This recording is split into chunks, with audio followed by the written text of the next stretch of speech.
പ്രിയപ്പെട്ട എൻ്റെ സുഹൃത്തുക്കളെ, ബിസ്മില്ലാഹി വസ്സലാത്തു വസ്സലാമു അലാ റസൂലിക സയ്യിദിനാ മുഹമ്മദിൻ വഅലാ ആലി സയ്യിദിനാ മുഹമ്മദിൻ മാ ബഅദ്. പരിശുദ്ധമായ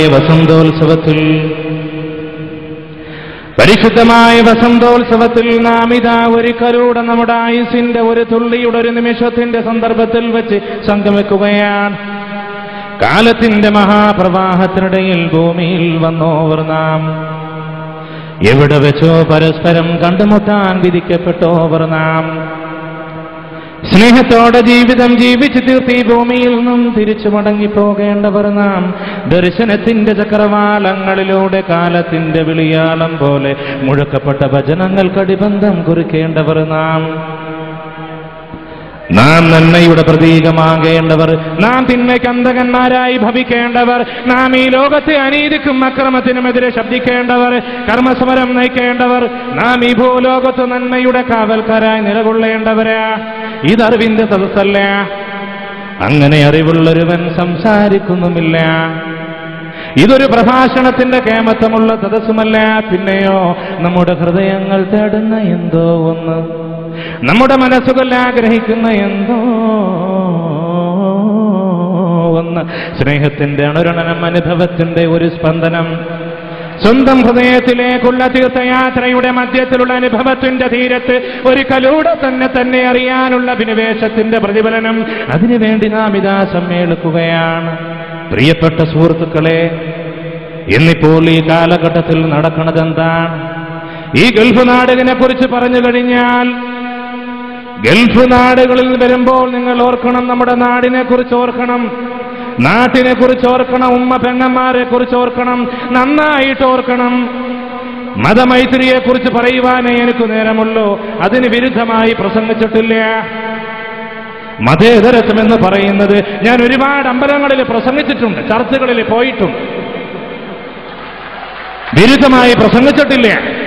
ഒരുപാട് ഹിന്ദു സഹോദരങ്ങൾ എന്നെ കൊണ്ടുപോയിട്ട് ബിംബത്തിന്റെ മുമ്പിൽ വെച്ച് പ്രസംഗിക്കാൻ പറഞ്ഞിട്ടുണ്ട്, പ്രസംഗിച്ചിട്ടുണ്ട്.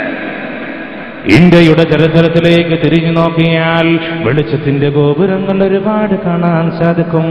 പിന്നോട്ട് വേദങ്ങളുടെ, ഉപനിഷത്തുക്കളുടെ, ശ്രുതികളുടെ, സ്മൃതികളുടെ, ഇതിഹാസങ്ങളുടെ, പുരാണങ്ങളുടെ, വേദപണ്ഡിറ്റുകളുടെ, സന്യാസി വര്യന്മാരുടെ, ഋഷി പരമ്പരയിലെ ഗുരുഭൂതന്മാരുടെ, വേദവേദാക്കളുടെ, ശങ്കരന്റെ, കപിലന്റെ, കണാഥന്റെ, മാധവന്റെ, ജയദേവന്റെ, നാമദേവന്റെ, തുക്കാറാമിന്റെ, തുളസീദാസിന്റെ ഇന്ത്യ, ധന്യമായ ആത്മപാരമ്യം ഉയർത്തിപ്പിടിച്ച ഇന്ത്യ,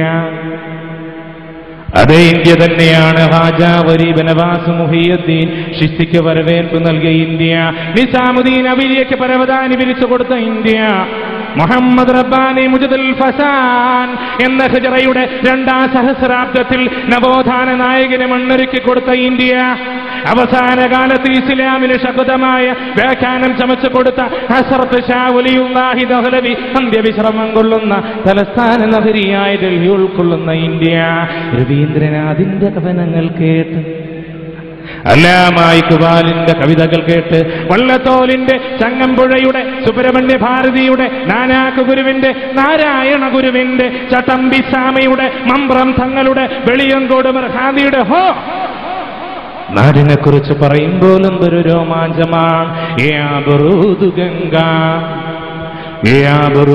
ഗംഗാ ഉത്തരാ തെരെ കിനാരെ ജബ് ഹാ കവാ ഹമാരാ.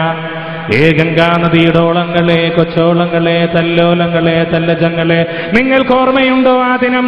ഞങ്ങളുടെ ഒട്ടൊക്കെ സംഘം നിന്റെ തീരമണഞ്ഞ സംഭവം നീ ഓർക്കുന്നുണ്ടോ ഗംഗാ നദിയെ? പ്രിയമുള്ള സുഹൃത്തുക്കൾ, ഈ കവിതയിൽ നിന്നും നാം മനസ്സിലാക്കേണ്ടത് മതേതരത്വമാണ്. അത് തകർക്കപ്പെടാനുള്ള ഒന്നല്ല. ഏതുപോലെ? ഗംഗാ നദിയും ഒട്ടകവും പോലെ. Thank you very much.